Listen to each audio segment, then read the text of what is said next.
Hi, my name is Val, and I am the founder of BeyondQuartz. I sell and design jewelry made by me. I also sell different stones, crystals, and other metaphysical products. What do you mean by that? Some people don't know what metaphysics is, so could you give a quick rundown of metaphysical products? So I sell crystals, and I also sell cleansing tools to cleanse your space. Palo Santo in specific, which is known to bring in positivity into your space. Okay, so hold on. You said that you sell crystals and cleansing things. So some people will say cleansing.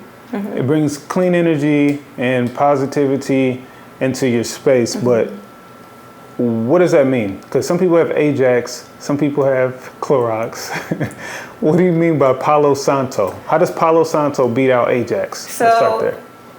So while we need different types of cleaning supplies to clean our physical space, we also need to clean our spiritual space and the energy around us. So Palo Santo actually translates to holy wood, and you can light that and it creates a smoke, and when you take the smoke and you smudge, it's called smudging. It can that smoke brings in positivity into your space. Other cleansing tools such as sage, you can also use the smoke as well to clear out any negative energy from your space. Okay, so sage versus Palo Santo, what would you recommend? Honestly, you could do both. Sage is going to clear out pretty much all energy, all negative energy. Palo Santo is going to bring in positive energy. One clears, one brings in. Maybe you should do sage to clear out, and then do Palo Santo after to bring it in? Yes, that is so a lot of people will sage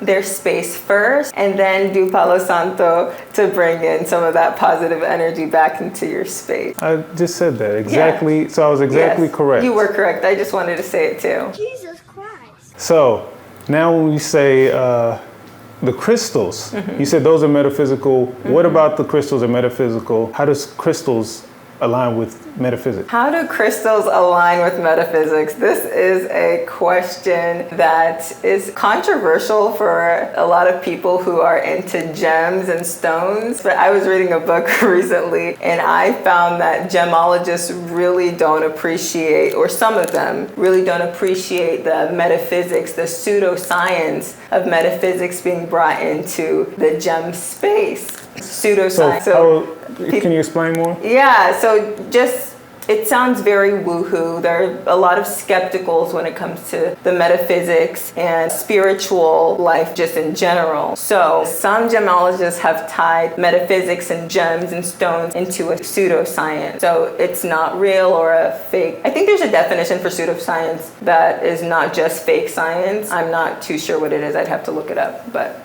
okay. That's how it was described in the book that I read. But back to the metaphysical properties of stones. Gemstones have been used in many different periods of time. Specifically, lapis lazuli was a gemstone that was worn on the armor of some Egyptian soldiers, if I remember correctly, and it was seen as protection. Lapis lazuli, it also is blue, so it correlates to the throat chakra and can help with aligning and expressing one truth and authenticity. So okay, hold on. You're going too deep. You're going too deep on them. Sorry. Do you do consultations? I do have the tarot readings, which gives me the opportunity to speak one-on-one with my clients. But I have a YouTube channel as well, and that is We See Beyond Quartz.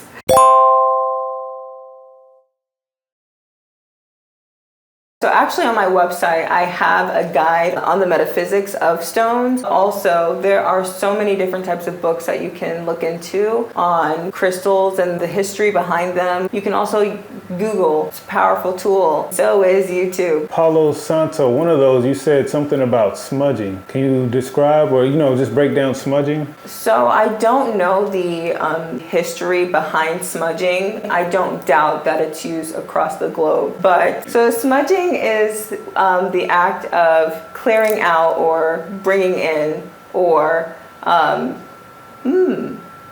it could be, clearing out the energy in some way, shape, or form by use of some sort of wood, grass. You can do it with lavender, roses, sage, as many people do, cedar, mugwort. All of those plants can be used for smudging. You said that you do various types of readings. Can you describe or explain what that means as far as various types of readings? Because when I hear tarot, I just think tarot. I don't think of various types. There are definitely various types of readings when it comes to tarot. A lot of the readings that you'll see that are popular are general readings. They could be guided towards love, career, finance. So I do those readings where the client will let me know a specific area where they are needing guidance. But also I have wisdom and healing readings, which are more catered toward individuals who are wanting to connect deeper to their soul, to their spirit. And through those readings, we find and reveal different aspects of ourselves and gaining wisdom to heal present, past, and potential future wounds that we could be dealing with. And I love in-person readings. I do them online just for the convenience of the client, especially if we're out of country or out of the state that I'm in. But if I can be face-to-face with you, if we can connect on a physical, in-person level, that is great too, and I love those readings as well.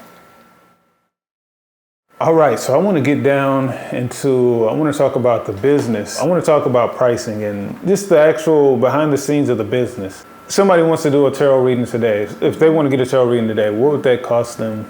And what historically have you charged? Like from when you first started the business, and how'd you get in? Kind of like, how did you start pricing things out? I was doing free readings for a minute, and then after that, I was doing like $10. I was doing $10 for 10 minutes. A lot of people do free readings, especially when you're just getting started. You want to just, see what your skill is all about and see how other people react to and receive your craft. So $10 for like 20 or 15 minutes. And then like $22 for 30 minutes. For tarot readings, that's pretty low. As I was getting more clients and my clients were receiving me very well, that's when I started upping my pricing. So right now my prices vary, but they range from around $35 to $40, $45 for a 30-minute reading, and from $70 to $100 for an hour or more. So I do offer discounts off of readings and other products in my store. Usually you can find some on a video of mine that I've posted on YouTube. You can also find it in my Instagram as well. And then like as far as the market value and everything, what is like the highest tarot reading prices? I know it could be just whatever, somebody could charge $8,000 if they wanted to. For sure. But what's like the normal range for a tarot reading?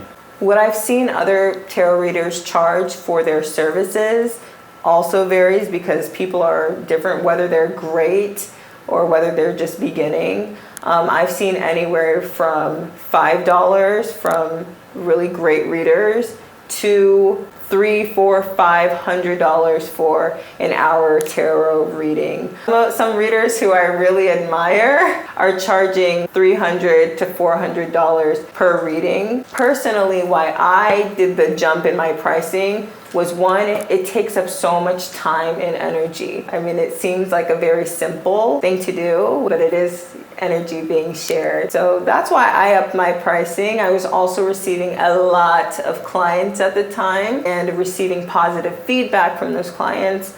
A couple of them saying like, girl, my pricing was really low and I should be charging more. So I decided to do that. I also think a lot of artists in general downplay or charge a lot less than what we deserve or what we should really receive. So that was something I was having to teach myself, is that the work that I'm putting out is worth more than what I might think.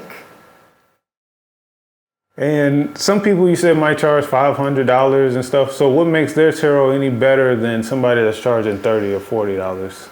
Usually it could be the length of time the person has been doing tarot. So readers who are considered experts or are considered masters would likely charge more for their skill. I think pricing is very personal. If it's not the length of time a reader has been reading, there could be other personal factors that went into their pricing, and I just don't know why they're charging that much. Who's to say I won't charge $500 for a reading in the future? But as for me right now, my range felt like it fit best for what I can offer. Also, some readers who are charging as much as $200 to $300, $400, $500 a reading are sometimes also offering other services within that reading. There are readers who do past life regression, Reiki, and that's why they're charging a lot. What is Reiki? Some people just know rakes. They just know the fall and the leaves. For sure. So Reiki is a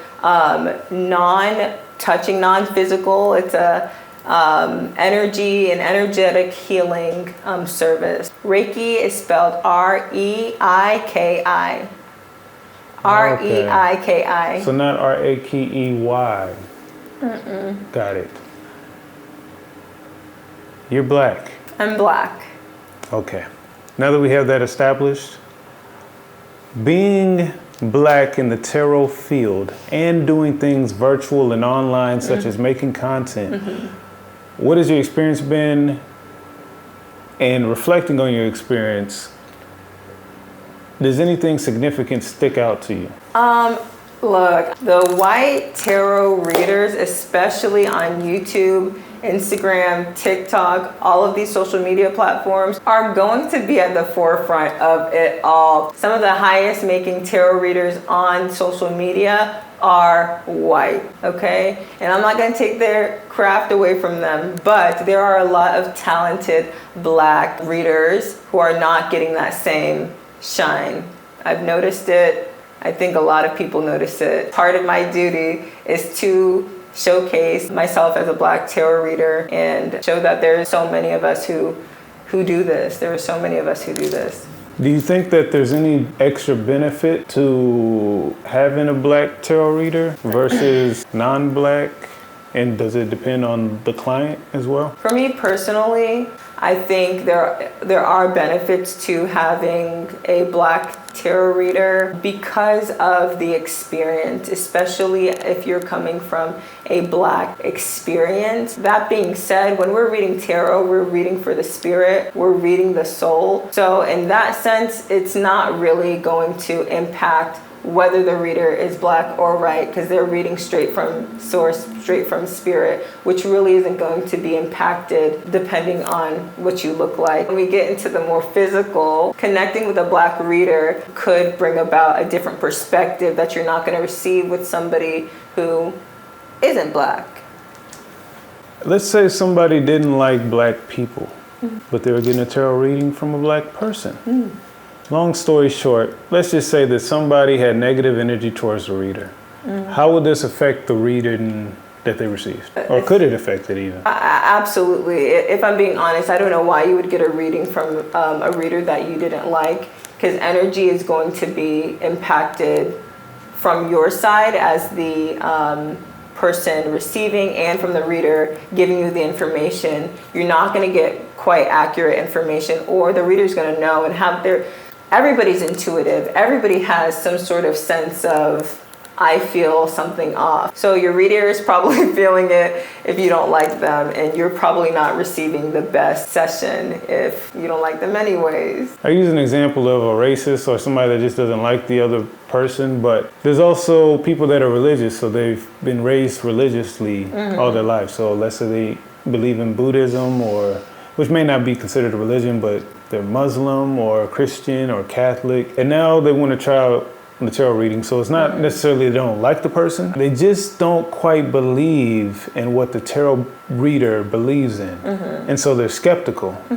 Not necessarily negative energy, but just kind of on the fence. Does that type of feeling or unsureness affect anything? No, I really don't think that the skepticism of the person receiving the reading is going to change the energy of the cards and what the reader channels. It's going to change and alter the perspective of the person receiving, because if you don't believe, then what the reader is saying is probably not going to click or align with you in a way that can be revealing unless you're open. I always say just come with an open heart and an open mind, so that whatever is said, you are going to be open to receiving some message. Receiving the message and internalizing or understanding what's being said, Yes. pretty much? Yes. Okay, so what about people that are scared? Scared. What do you say to them?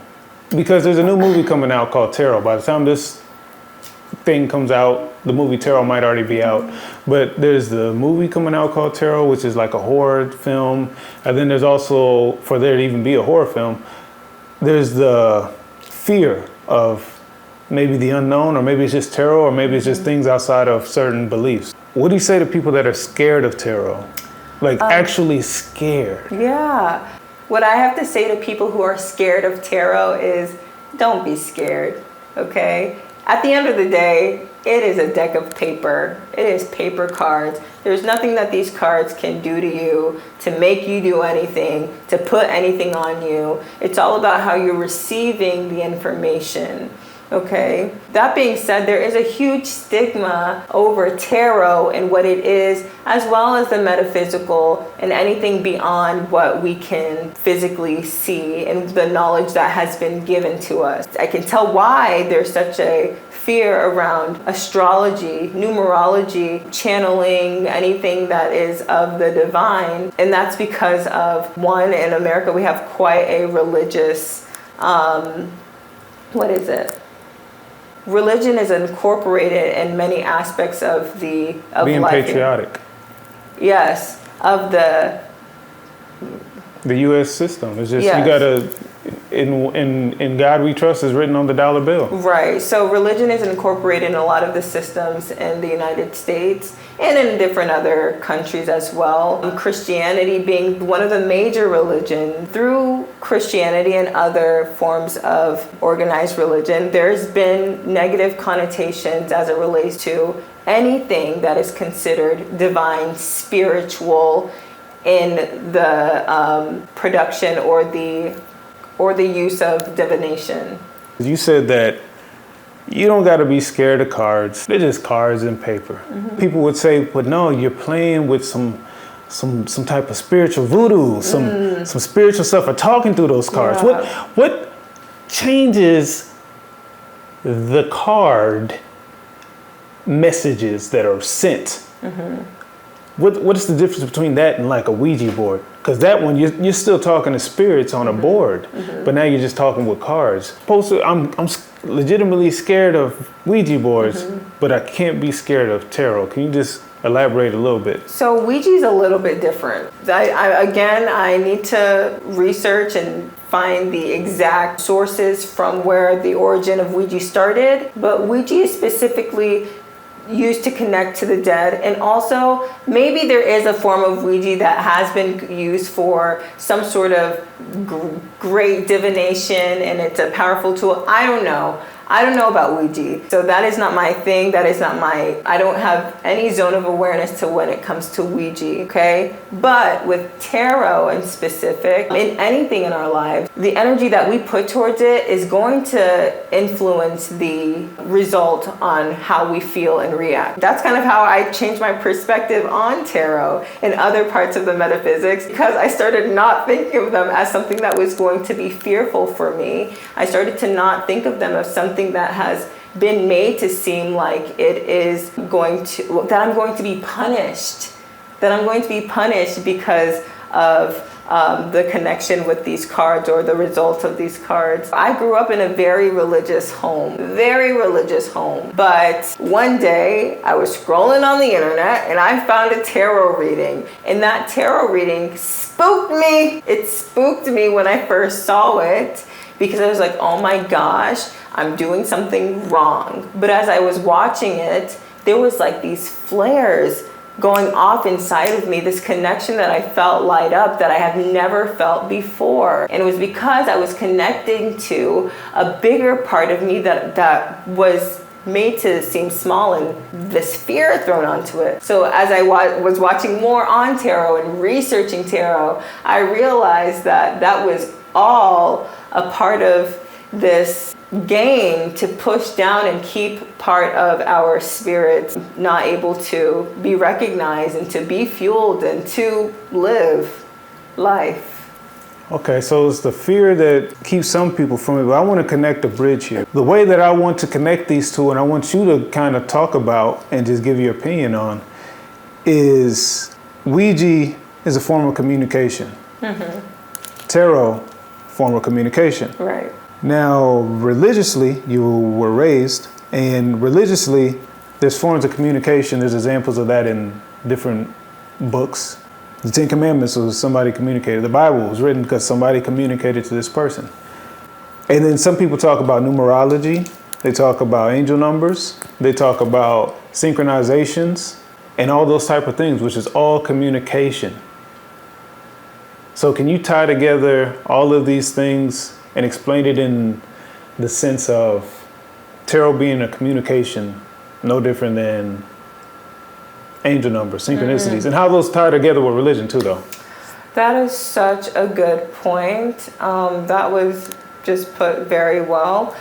Just like some of these religious texts, like the Bible, there are different forms of communication from the divine. So a lot of us have experiencing angel numbers such as 444, 1111. When you see them, you can recognize that there is some form of communication with the spirit divine, communicating some message to you. You can experience this the same way in the form of synchronicities. You have this random experience of going to the park and seeing a ladybug, and then while you're driving you're listening to the radio and then it mentions something about a ladybug, and then you go home, you open the mail, and there's a ladybug that just fought. Okay, so that's a form of synchronicity, and the universe communicating to you in the form of ladybugs. You go home, you research the meaning, and you find the symbology of what it is that you have seen. Somehow it relates to your experience, just as if somebody opens up their religious text, their book,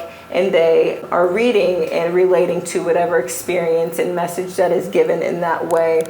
In tarot, these cards are spread and they're laid out, and in the moment where you are reading, the tarot reader is reading the cards, they're receiving messages, they are channeling, they're putting the pieces of a puzzle together and delivering a message to the receiver, the querent. Can you explain that, querent? A querent is the person who is receiving the tarot reading. Okay. And that's like the official language? That's yeah, apparently it is. Is there a word for the reader? The tarot reader. Okay. There might be a specific word, I'm just not sure. The reader. Okay. There could be a word though, actually. So long story short, it sounds like step one, for somebody that believes in a certain belief right now, they have to at least be open.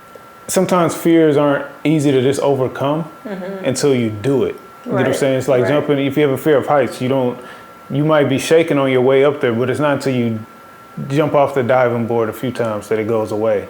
Does that sound right? Absolutely. And I also feel as though tarot is not for everybody. Metaphysics is not for everybody. I don't believe that everybody in their lifetime is going to get the chance to experience the divine in the way of having the experience of the veil being torn and really seeing what our spirit and soul connection is really about in these bodies. I don't think that is for everybody, though every part of life is spiritual in a sense. I don't think it's my job to make people not scared of tarot. I'll leave it up to them to be open to receiving. We go about our ways and we live our beautiful divine lives.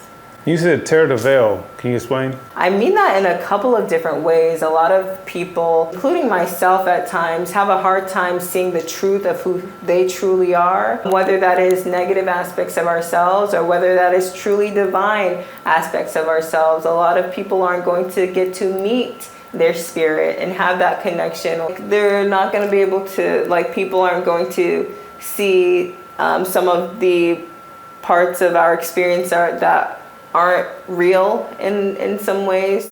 All right, so we're gonna go ahead and wrap this up. Can you tell? I want to just wrap this up with a Wrap it up then. real quick 10 bang bang, and it's gonna be quick answers. Sure. Something that you would tell a younger you, maybe at if you were 5 years old and you saw yourself right now, what would you want to tell yourself? I would say you better get up on that stage. I'm just kidding. I'm sorry. I was actually thinking about an experience where when I was a kid, I had to get up on the stage and sing a song for a group of people for like a talent agency, and I got scared and I didn't. But what I would tell... Would that have been a better thing though? Would it have been a better thing? You think that it would have been good for you to get up on the stage at that time? Everything happens for a reason. So maybe I wouldn't be who I am or where I am right now. But I think that I was really lit up like when I was a kid. From a very young age, I was doing a lot of just crazy stuff. I was singing everywhere. I sang and performed in front of like groups of people. And then I got to a point where I got really scared. So I would tell myself just that everything's gonna be hold on, wait, no. I would tell myself there's nothing to be scared of.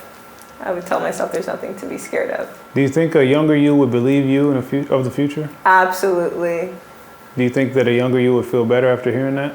Absolutely. Good. Now, something that you would tell to a young black girl, something that you would tell her advice, let's say in the ages between 10 and 20. Advice that I would give to young black girls between the age of 10 and 20 is be yourself. Be yourself. Be the most authentic yourself that you can be. Be honest. Be true to what you feel called to, whatever that craft of yours, whether that's cooking, drawing, whatever that is for you. Lean into it, explore that, but also be open to learning and exploring other things. Okay. One thing that you have an aspiration for in the future? One thing I have an aspiration for in the future is being able to open my own store. It's also being able to have many different stores, possibly, but also creating some form of community, creating some sort of gatherings of people to connect. Dreams and metaphysics. Dreams and metaphysics. I'm just going to say those two words, and you tell me about one or two sentences what comes to mind. Okay. Dreams and metaphysics. Dreams are metaphysics. Your dreams are messages to you. So get connected to your dreams. So there's old tribes and things like that, whether it be African, Indian, Native American, Egyptian, all these different people. When you think of these old tribes and thought forms and environments and things like that, what's a sentence or two that just comes to mind? I think about the experience that was had to generate that knowledge, or what had to happen for them to receive that knowledge. I see and feel community when I think of past tribes and I think it was environments or something. Do you ever think the more stuff that you learn, or so-called consciousness that you gain, do you ever think that it's better sometimes to be ignorant? To not have that? Better off to, prior to knowing certain information? I would prefer knowledge over ignorance. It does get to the point though where you are learning, where you realize that you still don't know a thing. And you're constantly in this mode of trying to learn and gain more and more and more and more and more. And I think that for me, at times, it can make my brain kind of like, whoa, this is a lot. I'm trying to learn a lot. I'm trying to process a lot of information rather than just not knowing anything at all. Then I'm just like, it's like you're thinking about things in a different way, right? When you expand or open your consciousness and at all, you start to experience your experience through a different lens. Through a different lens. So I would prefer knowledge over ignorance, and that's just because it really changes the way that you experience life when you learn or expand your knowledge on a certain topic, or you expand your consciousness. Metaphysics and tarot versus mental health or mental illness. Just a couple sentences, maybe 3 on this one, 3 sentences. Oh, that is so tough. That is so hard, especially to put it in such a short frame or short amount of sentences. So that is something that is also controversial, is the spiritual aspects of ourselves and mental health disorders, mental illness. But tarot in specific and other forms of divination have been very helpful as it pertains to individuals who may have feelings of low self-esteem, low self-worth, and other forms of anxieties and depression. I'm not saying to use tarot as a medical or therapeutical tool. Now, it's a great resource and it's great to help, as if a book was, but yes, that's it. Okay. Can you explain how it would be helpful? It may be helpful. Yeah. I know you said it increases self-esteem, but the how part, can you connect those two? Yeah. Let's just say metaphysics. Metaphysics and... in general, how it can be utilized for mental health. Mm-hmm. So metaphysics can be used as an aid in our mental health by way of doing yoga, different herbs, and Reiki as well. So with yoga, it's allowing you to connect to your spirit through movement. And there are specific breathing techniques as well that are utilized in yoga that are known to bring calming into the body.